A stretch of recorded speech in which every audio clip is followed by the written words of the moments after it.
तुम्ही कोल्हापूरच्या अंबाबाईच्या गाभाऱ्यात कधी गेलात? तिथल्या हवेत एक वेगळाच थरार आहे. जगातली सगळी शक्तिपीठं एका बाजूला आणि अंबाबाईचं मंदिर एका बाजूला.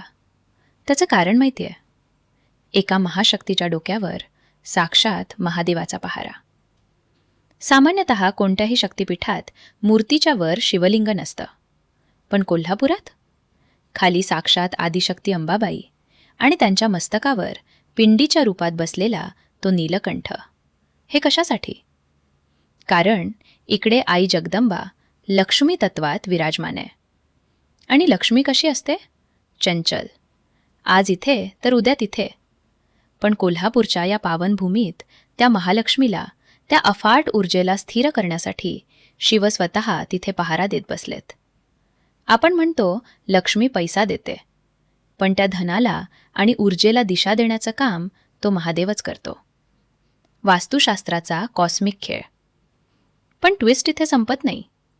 ज्या ठिकाणी देवी बसली आहे तिथे दोन अदृश्य शक्तींचा पहारा आहे, पर्जन्य आणि जयंत. आपण शुभ कार्याला जाताना दही साखर का खातो?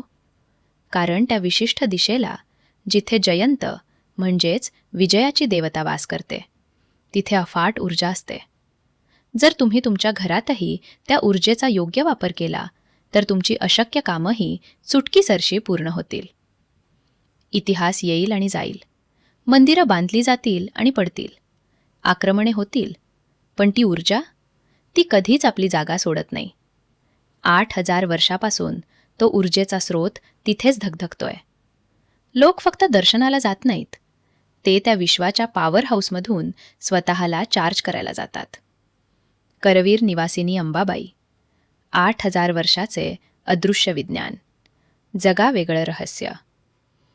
मित्रांनो, तुम्ही भारतातील अनेक शक्तिपीठं पाहिली असतील, पण कोल्हापूरची अंबाबाई फक्त एक मंदिर नाही, तर ते एक कॉस्मिक पॉवर हाऊस आहे. तुम्हाला माहिती आहे का, जगातल्या 51 शक्तिपीठांपैकी हे एकमेव असं मंदिर आहे जिथे मूर्तीच्या डोक्यावर साक्षात शिवलिंग विराजमान आहे. लोक म्हणतात लक्ष्मी चंचल असते, ती एका जागी थांबत नाही.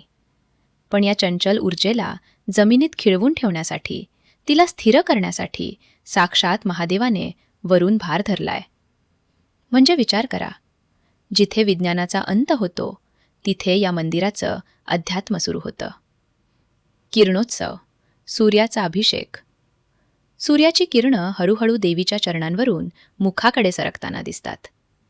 आता या मंदिराच्या वास्तुकलेचा तो चमत्कार पहा, जो आधुनिक इंजिनियर्सनाही चक्रावून सोडतो.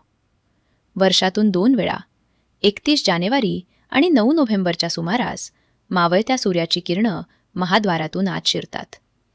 ती वाकतात, वळतात आणि बरोबर देवीच्या मूर्तीवर पडतात.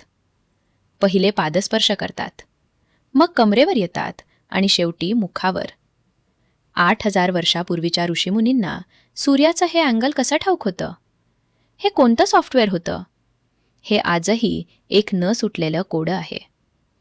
पर्जन्य, जयंत आणि दही साखर कनेक्शन. व्हिडिओमध्ये तुम्ही पाहिलं असेल की देवीच्या मूर्तीजवळ 2 वैदिक देवता आहेत, पर्जन्य आणि जयंत. पर्जन्य म्हणजे निर्मितीची आणि समृद्धीची ऊर्जा.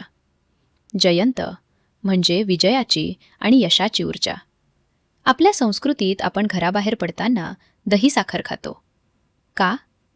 कारण जयंत देवतेची दिशा आणि दही साखरेचा थंडावा तुमच्या शरीरातील त्या विजयाच्या केंद्राला सक्रिय करतो.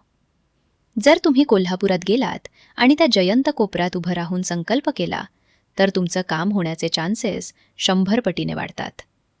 हे आहे वास्तुशास्त्राचं गुप्तगुपित. मूर्तीचं रहस्य आणि 52 शक्ती. देवीची मूर्ती साधा दगडाची नाहीये, ती मौल्यवान मण्यांच्या मिश्रणातून बनलेली आहे. देवीच्या हातात काय आहे? मातुलुंग, गदा, ढाल आणि पानपात्र. हे 4ही घटक आपल्या आयुष्यातील 4 गरजांचे प्रतीक आहेत.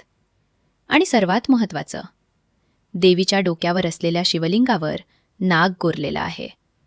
ही कुंडलिनी शक्ती आहे.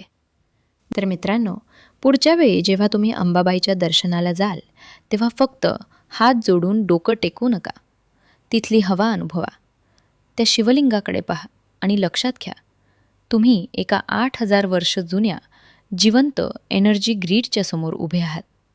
तुम्हाला काय वाटतं? कोल्हापूरच्या या चमत्कारामागे अजून कोणती गुपितं असतील?